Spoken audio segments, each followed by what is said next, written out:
بسم اللہ الرحمن الرحیم شروع اللہ کا نام لے کر جو بڑا مہربان نہایت رحم والا ہے۔ الف لام را، یہ وہ کتاب ہے جس کی آیتیں جچی تلی ہیں۔ پھر یہ کہ اللہ حکیم و خبیر نازل کرنے والے کی طرف سے بتفصیل بیان کی گئی ہیں۔ اس کا پیغام یہ ہے کہ اللہ کے سوا کسی کی عبادت نہ کرو، اور میں اس کی طرف سے تم کو ڈر سنانے والا اور خوشخبری دینے والا ہوں۔ اور یہ کہ اپنے پروردگار سے بخشش مانگو اور اس کے آگے توبہ کرو، وہ تم کو ایک وقت مقرر تک متاع نیک سے بہرہ مند کرے گا اور ہر لائق فضیلت کو اس کی فضیلت دے گا۔ اور اگر روگردانی کرو گے تو مجھے تمہارے بارے میں قیامت کے بڑے دن کے عذاب کا ڈر ہے۔ تم سب کو اللہ کی طرف لوٹ کر جانا ہے اور وہ ہر چیز پر قادر ہے۔ دیکھو، یہ اپنے سینوں کو دوہرا کرتے ہیں تاکہ اللہ سے چھپ جائیں۔ سن رکھو، جس وقت یہ اپنے کپڑوں میں لپٹ رہے ہوتے ہیں تب بھی وہ ان کی چھپی اور کھلی باتوں کو جانتا ہے۔ وہ تو دلوں کی باتوں تک سے آگاہ ہے۔ اور زمین پر کوئی چلنے پھرنے والا نہیں مگر اس کا رزق اللہ کے ذمے ہے۔ وہ اس کے رہنے کی جگہ کو بھی جانتا ہے اور جہاں سونپا جاتا ہے اسے بھی۔ یہ سب کچھ کتاب روشن میں لکھا ہوا ہے۔ اور وہی تو ہے جس نے آسمانوں اور زمین کو 6 دن میں بنایا، اور اس وقت اس کا عرش پانی پر تھا۔ تمہارے پیدا کرنے سے مقصود یہ ہے کہ وہ تم کو آزمائے کہ تم میں عمل کے لحاظ سے کون بہتر ہے۔ اور اے نبی، اگر تم کہو کہ تم لوگ مرنے کے بعد زندہ کر کے اٹھائے جاؤ گے تو کافر کہہ دیں گے کہ یہ تو کھلا جادو ہوا۔ اور اگر ایک مدت معین تک ہم ان سے عذاب روک دیں تو کہیں گے کہ کون سی چیز عذاب کو روکے ہوئے ہے۔ دیکھو، جس روز وہ ان پر واقع ہوگا پھر ٹلنے کا نہیں، اور جس چیز کا یہ مذاق اڑاتے ہیں وہ ان کو گھیر لے گی۔ اور اگر ہم انسان کو اپنے پاس سے نعمت بخشیں پھر اس سے اس کو چھین لے تو نا امید اور ناشکرا ہو جاتا ہے۔ اور اگر تکلیف پہنچنے کے بعد آسائش کا مزہ چکھائیں تو خوش ہو کر کہتا ہے کہ سب سختیاں مجھ سے دور ہو گئیں۔ بے شک وہ ہے ہی خوشی میں مست ہو جانے والا، بڑا فخر جتانے والا۔ ہاں، جنہوں نے صبر کیا اور عمل نیک کیے، یہی ہیں جن کے لیے بخشش اور اجر عظیم ہے۔ تو شاید تم کچھ چیز وہی میں سے جو تمہارے پاس آتی ہے چھوڑ دو، اور اس خیال سے تمہارا دل تنگ ہو کہ کافر یہ کہنے لگیں کہ اس پر کوئی خزانہ کیوں نہیں نازل ہوا، یا اس کے ساتھ کوئی فرشتہ کیوں نہیں آیا۔ اے نبی، تم تو صرف نصیحت کرنے والے ہو، اور اللہ ہر چیز کا نگہبان ہے۔ کیا یہ لوگ کہتے ہیں کہ اس نے قرآن از خود بنا لیا ہے؟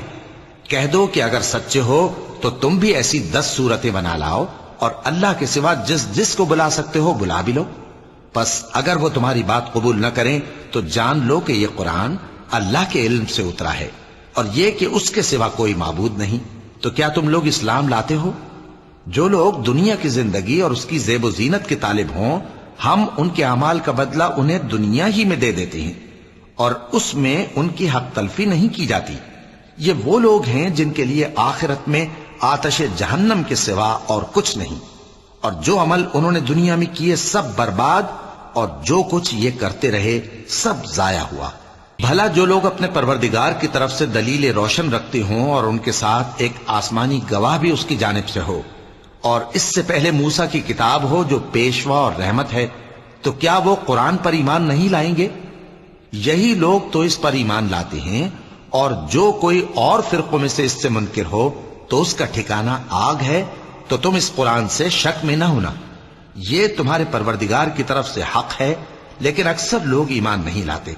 اور اس سے بڑھ کر ظالم کون ہوگا جو اللہ پر جھوٹ باندھے؟ ایسے لوگ اپنے رب کے سامنے پیش کیے جائیں گے اور گواہ کہیں گے کہ یہی لوگ ہیں جنہوں نے اپنے پروردگار پر جھوٹ بولا تھا۔ سن رکھو کہ ظالموں پر اللہ کی لعنت ہے، جو اللہ کے رستے سے روکتے اور اس میں کجی چاہتی ہیں، اور وہ آخرت کا بھی انکار کرتے ہیں۔ یہ لوگ زمین میں کہیں چھپ کر اللہ کو ہرا نہیں سکتے، اور نہ اللہ کے سوا کوئی ان کا حمایتی ہے۔ اے پیغمبر، ان کو دگنا عذاب دیا جائے گا، کیونکہ یہ شدت کفر سے تمہاری بات نہیں سن سکتے تھے اور نہ تم کو دیکھ سکتے تھے۔ یہی ہیں جنہوں نے اپنے آپ کو خسارے میں ڈالا، اور جو کچھ یہ افترا کیا کرتے تھے ان سے جاتا رہا۔ بلا شبہ یہ لوگ آخرت میں سب سے زیادہ نقصان پانے والے ہیں۔ جو لوگ ایمان لائے اور عمل نیک کیے اور اپنے پروردگار کے آگے عاجزی کی، یہی صاحب جنت ہیں، ہمیشہ اس میں رہیں گے۔ دونوں فریقوں یعنی کافر و مومن کی مثال ایسی ہے جیسے ایک اندھا بہرا ہو اور ایک دیکھتا سنتا۔ بھلا دونوں کا حال یکساں ہو سکتا ہے؟ پھر تم سوچتے کیوں نہیں؟ اور ہم نے نوح کو ان کی قوم کی طرف بھیجا تو انہوں نے ان سے کہا کہ میں تم کو کھول کھول کر ڈر سنانے اور یہ پیغام پہنچانے آیا ہوں کہ اللہ کے سوا کسی کی عبادت نہ کرو، مجھے تمہاری نسبت دردناک عذاب کا خوف ہے۔ تو ان کی قوم کے سردار جو کافر تھے کہنے لگے کہ ہم تم کو اپنے ہی جیسا ایک آدمی دیکھتے ہیں اور یہ بھی دیکھتے ہیں کہ تمہارے پیرو وہی لوگ ہوئے ہیں جو ہم میں ادنا درجے کے ہیں، اور وہ بھی سطحی رائے سے، اور ہم تم میں اپنے اوپر کسی طرح کی فضیلت نہیں دیکھتے بلکہ تمہیں جھوٹا خیال کرتے ہیں۔ فرمایا کہ اے قوم دیکھو تو، اگر میں اپنے پروردگار کی طرف سے دلیل روشن رکھتا ہوں اور اس نے مجھے اپنے ہاں سے رحمت بخشی ہو جس کی حقیقت تم سے پوشیدہ ہو گئی ہے، تو کیا ہم اس کے لیے تمہیں مجبور کر سکتے ہیں جبکہ تم اس سے ناخوش ہو؟ اور اے قوم، میں اس نصیحت کے بدلے تم سے مال و زر کا مطالبہ تو نہیں کرتا، میرا صلہ تو اللہ کے ذمے ہے، اور جو لوگ ایمان لائے ہیں میں ان کو نکالنے والا بھی نہیں ہوں، وہ تو اپنے پروردگار سے ملنے والے ہیں، لیکن میں دیکھتا ہوں کہ تم لوگ نادانی کر رہے ہو۔ اے میری قوم، اگر میں ان کو نکال دوں تو اللہ کی گرفت سے بچانے کے لیے کون میری مدد کر سکتا ہے؟ بھلا تم غور کیوں نہیں کرتے؟ اور میں نہ تم سے یہ کہتا ہوں کہ میرے پاس اللہ کے خزانے ہیں، اور نہ یہ کہ میں غیب جانتا ہوں، اور نہ یہ کہتا ہوں کہ میں فرشتہ ہوں، اور نہ ان لوگوں کی نسبت جن کو تم حقارت کی نظر سے دیکھتے ہو یہ کہتا ہوں کہ اللہ ان کو بھلائی یعنی اعمال کی جزا نہیں دے گا۔ جو ان کے دلوں میں ہے اسے اللہ خوب جانتا ہے، اگر میں ایسا کہوں تو بے انصافوں میں ہو جاؤں۔ انہوں نے کہا کہ نوح، تم نے ہم سے جھگڑا تو کیا اور جھگڑا بھی بہت کیا، اب اگر تم سچے ہو تو جس چیز سے ہمیں ڈراتے ہو وہ ہم پر لا نازل کرو۔ نوح نے کہا کہ اس عذاب کو تو اللہ ہی چاہے گا تو نازل کرے گا، اور تم اللہ کو کسی طرح ہرا نہیں سکتے، اور اگر میں یہ چاہوں کہ تمہاری خیر خواہی کروں اور اللہ یہ چاہے کہ تمہیں گمراہ رہنے دے تو میری خیر خواہی تم کو کچھ فائدہ نہیں دے سکتی۔ وہی تمہارا پروردگار ہے اور تمہیں اسی کی طرف لوٹ کر جانا ہے۔ کیا یہ لوگ کہتے ہیں کہ اس پیغمبر نے قرآن اپنے دل سے بنا لیا ہے؟ کہہ دو کہ اگر میں نے دل سے بنا لیا ہے تو میرے گناہ کا وبال مجھ پر، اور جو گناہ تم کرتے ہو اس سے میں بری الذمہ ہوں۔ اور نوح کی طرف وحی کی گئی کہ تمہاری قوم میں جو لوگ ایمان لا چکے ان کے سوا اور کوئی ایمان نہیں لائے گا، تو جو کام یہ کر رہے ہیں ان کی وجہ سے غم نہ کھاؤ، اور ایک کشتی ہمارے حکم سے ہمارے سامنے بناؤ، اور جو لوگ ظالم ہیں ان کے بارے میں مجھ سے کچھ نہ کہنا، کیونکہ وہ ضرور غرق کر دیے جائیں گے۔ اور نوح نے کشتی بنانا شروع کر دی، اور جب ان کی قوم کے سردار ان کے پاس سے گزرتے تو ان سے تمسخر کرتے۔ وہ کہتے کہ اگر تم ہم سے تمسخر کرتے ہو تو جس طرح تم ہم سے تمسخر کرتے ہو اسی طرح ایک وقت ہم بھی تم سے تمسخر کریں گے، اور تم کو جلد معلوم ہو جائے گا کہ کس پر عذاب آتا ہے جو اسے رسوا کرے گا، اور کس پر ہمیشہ کا عذاب نازل ہوتا ہے۔ یہاں تک کہ جب ہمارا حکم آ پہنچا اور تنور جوش مارنے لگا تو ہم نے نوح کو حکم دیا کہ ہر قسم کے پالتو جانوروں میں سے جوڑا جوڑا یعنی ایک ایک نر اور ایک ایک مادہ لے لو، اور جس شخص کی نسبت حکم ہو چکا ہے کہ ہلاک ہو جائے گا اس کو چھوڑ کر اپنے گھر والوں کو اور جو ایمان لایا ہو اس کو کشتی میں سوار کر لو۔ اور ان کے ساتھ ایمان بہت ہی کم لوگ لائے تھے۔ نوح نے کہا کہ اللہ کا نام لے کر کہ اسی کے کرم سے اس کا چلنا اور ٹھہرنا ہے، اس میں سوار ہو جاؤ، بے شک میرا پروردگار بخشنے والا ہے، مہربان ہے۔ اور وہ ان کو لے کر طوفان کی لہروں میں چلنے لگی۔ لہریں کیا تھیں؟ گویا پہاڑ تھے۔ اس وقت نوح نے اپنے بیٹے کو جو کشتی سے الگ تھا پکارا کہ بیٹا ہمارے ساتھ سوار ہو جا اور کافروں میں شامل نہ ہو۔ اس نے کہا کہ میں ابھی پہاڑ سے جا لگوں گا، وہ مجھے پانی سے بچا لے گا۔ فرمایا کہ آج اللہ کے عذاب سے کوئی بچانے والا نہیں اور نہ کوئی بچ سکتا ہے مگر وہی جس پر اللہ رحم کرے۔ اتنے میں دونوں کے درمیان لہر حائل ہو گئی اور وہ ڈوب کر رہ گیا، اور حکم دیا گیا کہ اے زمین اپنا پانی نگل جا اور اے آسمان تھم جا، اور پانی خشک ہو گیا اور کام تمام کر دیا گیا۔ اور کشتی کوہ جودی پر جا ٹھہری اور کہہ دیا گیا کہ بے انصاف لوگوں پر لعنت۔ اور نوح نے اپنے پروردگار کو پکارا اور کہا کہ پروردگار، میرا بیٹا بھی میرے گھر والوں میں ہے، تو اس کو بھی نجات دے، تیرا وعدہ سچا ہے اور تو بہترین حاکم ہے۔ اللہ نے فرمایا کہ اے نوح، وہ تیرے گھر والوں میں نہیں ہے، وہ تو سراسر بد عمل ہے، تو جس چیز کی تم کو حقیقت معلوم نہیں اس کے بارے میں مجھ سے درخواست ہی نہ کرو، اور میں تم کو نصیحت کرتا ہوں کہ نادان نہ بنو۔ نوح نے کہا پروردگار، میں تجھ سے پناہ مانگتا ہوں کہ ایسی چیز کی تجھ سے درخواست کروں جس کی حقیقت مجھے معلوم نہیں، اور اگر تو مجھے نہیں بخشے گا اور مجھ پر رحم نہیں فرمائے گا تو میں تباہ ہو جاؤں گا۔ حکم ہوا کہ نوح ہماری طرف سے سلامتی اور برکتوں کے ساتھ جو تم پر اور تمہارے ساتھ کی جماعتوں پر نازل کی گئی ہیں اتر آؤ، اور کچھ اور جماعتیں ہوں گی جن کو ہم دنیا کے فوائد سے بہرہ مند کریں گے، پھر ان کو ہماری طرف سے عذاب علیم پہنچے گا۔ یہ حالات غیب کی خبروں میں سے ہیں جو ہم تمہاری طرف بھیجتے ہیں، اور اس سے پہلے نہ تم ہی ان کو جانتے تھے اور نہ تمہاری قوم ہی ان سے واقف تھی، تو صبر کرو کہ انجام پرہیزگاروں ہی کا بھلا ہے۔ اور ہم نے قوم عاد کی طرف ان کے بھائی ہود کو بھیجا، انہوں نے کہا اے میری قوم، اللہ ہی کی عبادت کرو، اس کے سوا تمہارا کوئی معبود نہیں، تم شرک کر کے اللہ پر محض بہتان باندھتے ہو۔ میری قوم، میں اس واعظ و نصیحت کا تم سے کچھ صلہ نہیں مانگتا، میرا صلہ تو اس کے ذمے ہے جس نے مجھے پیدا کیا، بھلا تم سمجھتے کیوں نہیں؟ اور اے قوم، اپنے پروردگار سے بخشش مانگو، پھر اس کے آگے توبہ کرو، وہ تم پر آسمان سے موسلا دھار بارش برسائے گا اور تمہاری طاقت پر طاقت بڑھائے گا، اور دیکھو گناہگار بن کر روگردانی نہ کرو۔ وہ بولے ہود، تم ہمارے پاس کوئی دلیل ظاہر نہیں لائے، اور ہم صرف تمہارے کہنے سے نہ اپنے معبودوں کو چھوڑنے والے ہیں اور نہ تم پر ایمان لانے والے ہیں۔ ہم تو یہ سمجھتے ہیں کہ ہمارے کسی معبود نے تمہیں تکلیف پہنچا کر دیوانہ کر دیا ہے۔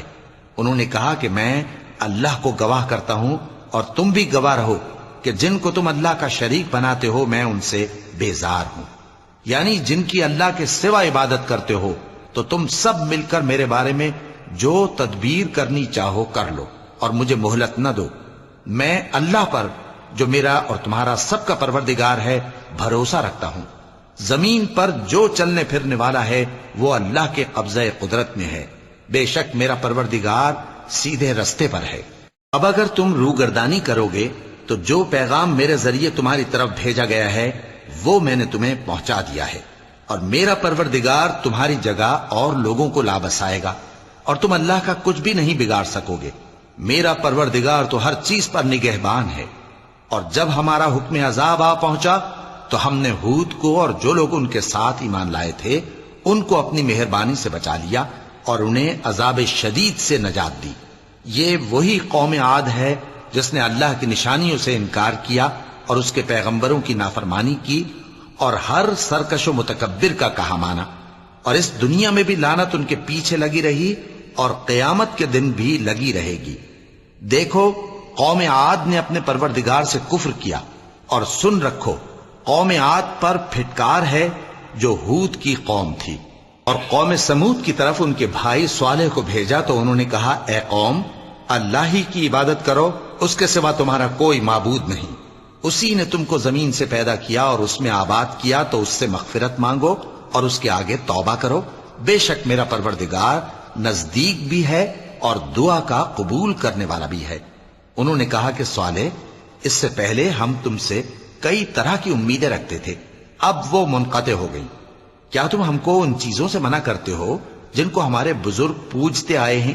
اور جس بات کی طرف تم ہمیں بلاتے ہو اس کی طرف سے ہم بڑے بھاری شک میں ہیں۔ صالح نے کہا اے میری قوم، بھلا دیکھو تو اگر میں اپنے پروردگار کی طرف سے کھلی دلیل پر ہوں اور اس نے مجھے اپنے ہاتھ سے نبوت کی نعمت بخشی ہو، تو اگر میں اللہ کی نافرمانی کروں تو اس کے سامنے میری کون مدد کرے گا؟ تم تو کفر کی باتوں سے میرا نقصان ہی کرتے ہو۔ اور یہ بھی کہا کہ اے قوم، یہ اللہ کی اونٹنی تمہارے لیے ایک نشانی یعنی معجزہ ہے، تو اس کو چھوڑ دو کہ اللہ کی زمین میں جہاں چاہے چرتی پھرے، اور اس کو کسی طرح کی تکلیف نہ دینا، ورنہ تمہیں جلد عذاب آ پکڑے گا۔ مگر انہوں نے اس کو کاٹ ڈالا۔ تو صالح نے کہا کہ اپنے گھروں میں 3 دن اور فائدے اٹھا لو، یہ وعدہ ہے کہ جھوٹا نہ ہوگا۔ پس جب ہمارا حکم آ گیا تو ہم نے صالح کو اور جو لوگ ان کے ساتھ ایمان لائے تھے ان کو اپنی مہربانی سے بچا لیا اور اس دن کی رسوائی سے محفوظ رکھا۔ بے شک تمہارا پروردگار طاقتور ہے، زبردست ہے۔ اور جن لوگوں نے ظلم کیا تھا ان کو چنگھاڑ کی صورت میں عذاب نے آ پکڑا تو وہ اپنے گھروں میں اوندھے پڑے رہ گئے، گویا کبھی ان میں بسے ہی نہ تھے۔ سن رکھو کہ قوم سمود نے اپنے پروردگار سے کفر کیا، اور سن رکھو قوم سمود پر پھٹکار ہے۔ اور ہمارے فرشتے ابراہیم کے پاس بشارت لے کر آئے تو سلام کہا، انہوں نے بھی جواب میں سلام کہا۔ ابھی کچھ وقفہ نہیں ہوا تھا کہ ابراہیم ایک بھنا ہوا بچڑا لے آئے۔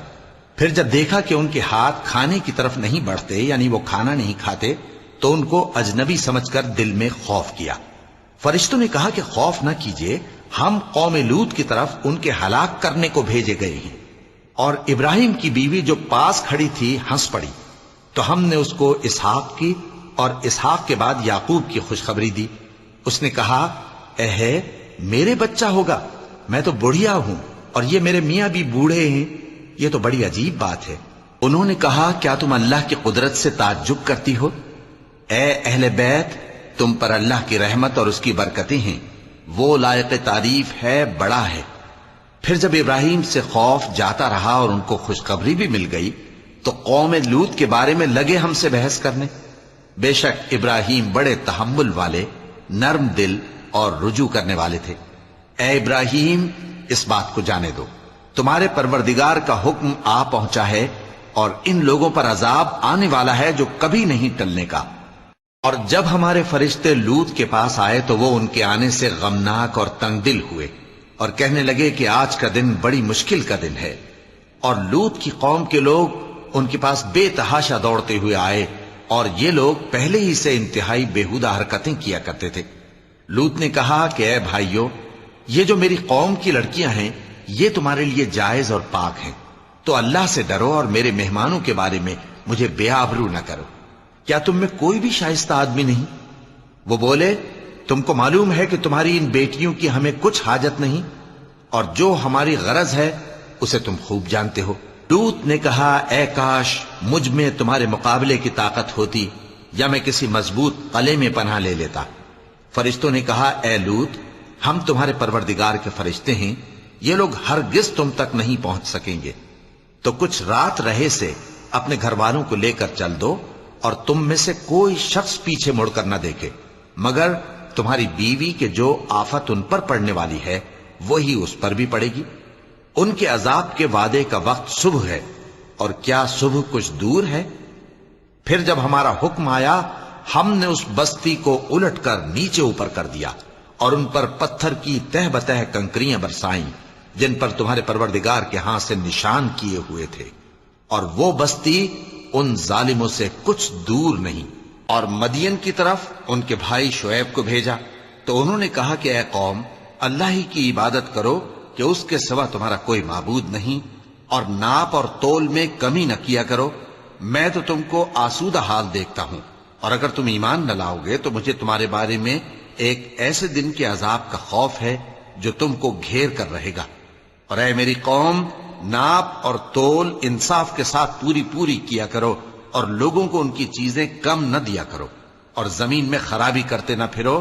اگر تم کو میرے کہنے کا یقین ہو تو اللہ کا دیا ہوا نفع ہی تمہارے لیے بہتر ہے، اور میں تمہارا نگہبان نہیں ہوں۔ انہوں نے کہا، اے شعیب، کیا تمہاری نماز تمہیں یہ سکھاتی ہے کہ جن کو ہمارے باپ دادا پوجتے آئے ہیں ہم ان کو ترک کر دیں، یا اپنے مال میں تصرف کرنا چاہیں تو نہ کریں؟ تم تو بڑے نرم دل اور بڑے سیدھے ہو۔ انہوں نے کہا کہ اے قوم، دیکھو تو، اگر میں اپنے پروردگار کی طرف سے دلیل روشن پر ہوں اور اس نے اپنے ہاں سے مجھے نیک روزی دی ہو تو کیا میں اپنا فرض ادا نہ کروں؟ اور میں نہیں چاہتا کہ جس بات سے میں تمہیں منع کروں خود اس کو کرنے لگوں۔ میں تو جہاں تک مجھ سے ہو سکے تمہارے معاملات کی اصلاح چاہتا ہوں، اور اس بارے میں مجھے توفیق کا ملنا اللہ ہی کے فضل سے ہے۔ میں اسی پر بھروسہ رکھتا ہوں اور اسی کی طرف رجوع کرتا ہوں۔ اور اے قوم، میری مخالفت تم سے کوئی ایسا کام نہ کرا دے کہ جیسی مصیبت نوح کی قوم یا ہود کی قوم یا صالح کی قوم پر واقع ہوئی تھی ویسی ہی مصیبت تم پر واقع ہو. اور لوط کی قوم کا زمانہ تو تم سے کچھ دور نہیں. اور اپنے پروردگار سے بخشش مانگو اور اس کے آگے توبہ کرو. بے شک میرا پروردگار بڑا مہربان ہے، بہت محبت کرنے والا ہے. انہوں نے کہا کہ شعیب، تمہاری بہت سی باتیں ہماری سمجھ میں نہیں آتی، اور ہم دیکھتے ہیں کہ تم ہم میں کمزور بھی ہو، اور اگر تمہارے بھائی بند نہ ہوتے تو ہم تم کو سنسار کر دیتے، اور تم ہم پر کسی طرح بھی غالب نہیں ہو. انہوں نے کہا کہ اے قوم، کیا میرے بھائی بندوں کا دباؤ تم پر اللہ سے زیادہ ہے، اور اس کو تم نے پیٹھ پیچھے ڈال رکھا ہے؟ میرا پروردگار تو تمہارے سب اعمال کا احاطہ کیے ہوئے ہے. اور اے قوم، تم اپنی جگہ کام کیے جاؤ، میں اپنی جگہ کام کیے جاتا ہوں. تم کو ان قریب معلوم ہو جائے گا کہ رسوا کرنے والا عذاب کس پر آتا ہے اور جھوٹا کون ہے. اور تم بھی انتظار کرو، میں بھی تمہارے ساتھ انتظار کرتا ہوں. اور جب ہمارا حکم آ پہنچا تو ہم نے شعیب کو اور جو لوگ ان کے ساتھ ایمان لائے تھے ان کو تو اپنی رحمت سے بچا لیا، اور جو ظالم تھے ان کو چنگھاڑ نے آ دبوچا، تو وہ اپنے گھروں میں اوندھے پڑے رہ گئے، گویا ان میں کبھی بسے ہی نہ تھے. سن رکھو کہ مدین پر ویسی ہی پھٹکار ہے جیسی سمود پر پھٹکار تھی. اور ہم نے موسیٰ کو اپنی نشانیاں اور دلیل روشن دے کر بھیجا فرعون اور اس کے سرداروں کی طرف، تو وہ فرعون ہی کے حکم پر چلتے رہے، حالانکہ فرعون کا حکم درست نہیں تھا. وہ قیامت کے دن اپنی قوم کے آگے آگے چلے گا، پھر ان کو دوزخ میں جا اتارے گا، اور جس مقام پر وہ اتارے جائیں گے وہ برا ہے. اور اس جہان میں بھی لعنت ان کے پیچھے لگا دی گئی، اور قیامت کے دن بھی پیچھے لگی رہے گی. جو انعام ان کو ملا ہے برا ہے. یہ پرانی بستیوں کے تھوڑے سے حالات ہیں جو ہم تم سے بیان کرتے ہیں. ان میں سے بعض تو باقی ہیں اور بعض تہس نہس ہو گئیں. اور ہم نے ان لوگوں پر ظلم نہیں کیا بلکہ انہوں نے خود اپنے اوپر ظلم کیا. غرض جب تمہارے پروردگار کا حکم آ پہنچا تو جن معبودوں کو وہ اللہ کے سوا پکارا کرتے تھے وہ ان کے کچھ بھی کام نہ آئے، اور بربادی کے سوا انہیں اور کچھ نہ دے سکے. اور تمہارا پروردگار جب نافرمان بستیوں کو پکڑا کرتا ہے تو اس کی پکڑ اسی طرح کی ہوتی ہے. بے شک اس کی پکڑ دکھ دینے والی سخت ہے. ان قصوں میں اس شخص کے لیے جو عذاب آخرت سے ڈرے عبرت ہے. یہ وہ دن ہوگا جس میں سب اکٹھے کیے جائیں گے، اور یہی وہ دن ہوگا جس میں سب اللہ کے روبرو حاضر کیے جائیں گے. اور ہم اس کے لانے میں ایک وقت معین تک تاخیر کر رہے ہیں. جس روز وہ آ جائے گا تو کوئی شخص اللہ کے حکم کے بغیر بول بھی نہیں سکے گا. پھر ان میں سے کچھ بدبخت ہوں گے اور کچھ نیک بخت. تو جو بدبخت ہوں گے وہ دوزخ میں ڈال دیے جائیں گے، اس میں ان کو چلانا اور دھاڑنا ہوگا. جب تک آسمان و زمین ہیں وہ اسی میں رہیں گے مگر جتنا تمہارا پروردگار چاہے.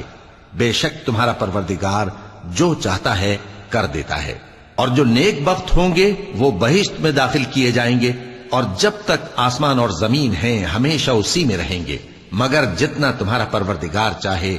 یہ اللہ کی بخشش ہے جو کبھی منقطع نہیں ہوگی. تو یہ لوگ جو غیر اللہ کی پرستش کرتے ہیں اس سے تم شک میں نہ پڑنا.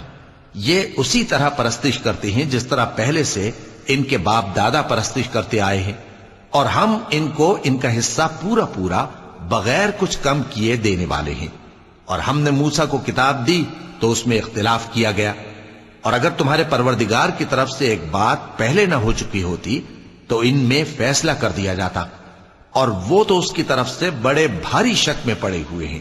اور تمہارا پروردگار ان سب کو قیامت کے دن ان کے اعمال کا پورا پورا بدلہ دے گا. بے شک جو عمل یہ کرتے ہیں وہ اس سے واقف ہے. تو اے پیغمبر، جیسا تم کو حکم ہوتا ہے اس پر تم اور جو لوگ تمہارے ساتھ تائب ہوئے ہیں قائم رہو، اور حد سے تجاوز نہ کرنا. وہ تمہارے سب اعمال کو دیکھ رہا ہے. اور مسلمانوں، جو لوگ ظالم ہیں ان کی طرف مائل نہ ہونا، نہیں تو تمہیں بھی دوزخ کی آگ آ لپٹے گی. اور اللہ کے سوا تمہارے کوئی دوست نہیں ہوں گے، پھر تمہیں کوئی مدد بھی نہ ملے گی. اور دن کے دونوں سروں یعنی صبح اور شام کے اوقات میں اور رات کی چند ساعتوں میں نماز پڑھا کرو. کچھ شک نہیں کہ نیکیاں گناہوں کو دور کر دیتی ہیں. یہ ان کے لیے نصیحت ہے جو نصیحت قبول کرنے والے ہیں. اور صبر کیے رہو کہ اللہ نیکوکاروں کا اجر ضائع نہیں کرتا۔ تو جو امتیں تم سے پہلے گزر چکی ہیں ان میں ایسے ہوش مند کیوں نہ ہوئے جو ملک میں خرابی کرنے سے روکتے؟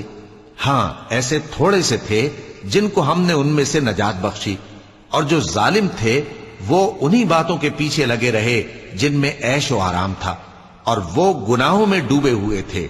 اور تمہارا پروردگار ایسا نہیں ہے کہ بستیوں کو جبکہ وہاں کے باشندے نیکوکار ہوں از راہ ظلم تباہ کر دے۔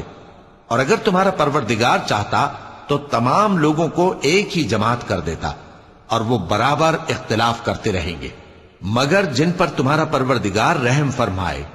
اور اسی لیے اس نے ان کو پیدا کیا ہے، اور تمہارے پروردگار کا قول پورا ہو گیا کہ میں دوزخ کو جنوں اور انسانوں سب سے بھر دوں گا۔ اور اے نبی اور پیغمبروں کے وہ سب حالات جو ہم تم سے بیان کرتے ہیں ان سے ہم تمہارے دل کو جمائے رکھتے ہیں، اور ان حالات میں تمہارے پاس حق پہنچ گیا، اور یہ مومنوں کے لیے نصیحت اور عبرت ہے۔ اور جو لوگ ایمان نہیں لائے ان سے کہہ دو کہ تم اپنی جگہ عمل کیے جاؤ، ہم اپنی جگہ عمل کیے جاتے ہیں، اور نتیجہ اعمال کا تم بھی انتظار کرو، ہم بھی انتظار کرتے ہیں۔ اور آسمانوں اور زمین کی چھپی چیزوں کا علم اللہ ہی کو ہے، اور تمام معاملات اسی کی طرف رجوع کیے جائیں گے، تو اسی کی عبادت کرو اور اسی پر بھروسہ رکھو۔ اور جو کچھ تم لوگ کر رہے ہو تمہارا پروردگار اس سے بے خبر نہیں۔ صدق اللہ العظیم۔